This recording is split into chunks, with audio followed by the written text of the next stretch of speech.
Good morning, everybody. I'm not sure exactly what time it is, but it's just before 10 o'clock this morning. And Mr. Port and I are on our way to the food bank in a moment. I just wanted to show you how full my car is. So I've got loads and loads of crates and bags and produce at the back here. And both of my back seats are pushed down, so I've got more crates behind that, and then a big pile of crates on the front of my car. And Mr. Port's car is full as well. So the first thing to say is thank you to everybody. You've been so generous. I've just bumped into one of the year ones who's asked me if I'm on my way to Africa to deliver the produce. Well, we're not going that far this year. We're going to the Gloucester Food Bank because we want our produce to go to people that need it in Gloucester this harvest. So that's where we're heading now, and when we get there we will make another film and tell you more about the work that they do and our adventures. So I'll see you soon. Bye. So what are we doing, Miss Thomas? I am dropping off, I'm dropping off a box and a bag, and all the crates are over there that have come out of your car, Mr. Port, and some that have come out of mine. So we're unloading at the moment. We've reached Gloucester Food Bank, and they've very kindly said we can go in a few minutes time and talk to them and ask them a few questions. So I'll carry on unloading and see you again in a minute. Hi, Mr. Port. We've just had a very quick look inside the Gloucester Food Bank, and unfortunately we're not going to film in there today, but you just spoke to one of the guys who works here regularly. Tell us what you found out. So we went into the room where they keep the donations from all the primary schools around Gloucester, and some of the stacks are taller than me. So I think I saw Field Court there, Dinglewell, Harwood, Cooper's Edge, loads of really good donations. So they keep them in there for 7 days to quarantine them.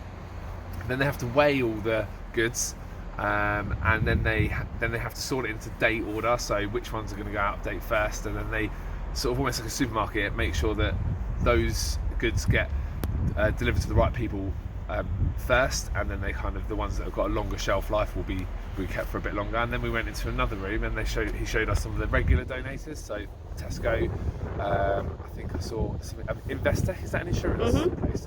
And they just donate regularly every month, every week, at different times. And then some people just turn up with a bag of things to the front of Food Bank and just drop it off. So if you are ever in this area near the hospital and you have a few things that you'd like to donate, then you can just walk up here and donate it at the front of the door. So it's an amazing system to help people that really need it. Definitely. And also most of the supermarkets have a box by the checkout where you can just pop items in. So after you've done your food shopping, or maybe it's just your grown-ups doing it at the moment, you can put something in the Gloucester Food Bank box, and you're sure then it's going to get delivered to the right place and to the people that need it the most. Absolutely. And on their website they always have a list of the things that are most needed. So if you're unsure, just check there beforehand. Great stuff. Well, that was an eventful experience. It was. I've never been to the food bank before. It's a shame that we couldn't film inside, but hopefully you've been able to watch the film that we've attached that shows you inside the food bank. You went in and had a little look at a couple of the rooms. I enjoyed that. Yeah. And I feel like we've done something really very worthwhile as a school community now. One of the reception children this morning brought in a tin of potatoes to give me to put in the car, and I said to him and his mum, we're going to make a video and you'll see more about where those potatoes are going to go. And I was thinking about it afterwards. That assembly you watched last week about harvest was more about the traditional sort of farming side of crops and vegetables and fruits being harvested and then collected in big barns and then sent off to be made into different produce. And what we've done today is something different. We've sort of helped people in our Gloucester community in a different way, haven't we?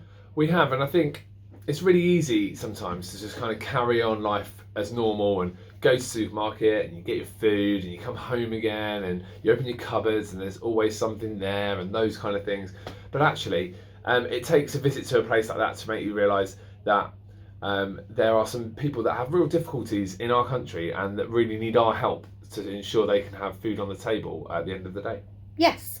And I think maybe in lockdown as well, it's become even more important. There are lots of people you hear about on the news every day that have lost their jobs or you might have heard the term, they've been furloughed, where they're not being paid as much as they normally would.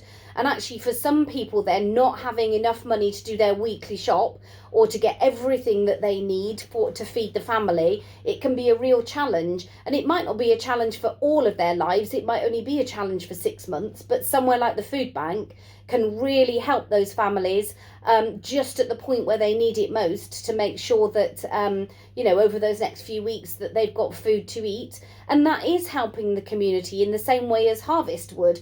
So in a traditional harvest time, everybody in the village would come together and collect everything, pick everything, harvest everything, and make sure that there was food for everybody during the winter. So what we've done today as Meadowside, we'll make sure that people in Gloucester who need our help have that help, and that everybody has the food that they need over the winter time. And certainly you've gave some brilliant donations today, which will really help in that way. And also at the food bank, they take things like toiletries. So I noticed that one of our year fives brought in his pack of toothbrushes, and I thought that's amazing. Yep, shower gels and other things like that as well that have gone just to help families a little bit more. Really, really important. So thank you to everybody who donated. Don't forget, if you haven't managed to do that, you can always make a donation at the supermarket over the next few weeks in one of the boxes at the checkout that says for Gloucester Food Bank. And I think the people at the food bank team will let us know either how much we collected, or they usually write to us to say thank you in a few weeks' time for the amazing efforts of our school. So thank you to everybody today, and for your generosity and for thinking of others, because those things are really important to our school values and to our school family. So well done to you all.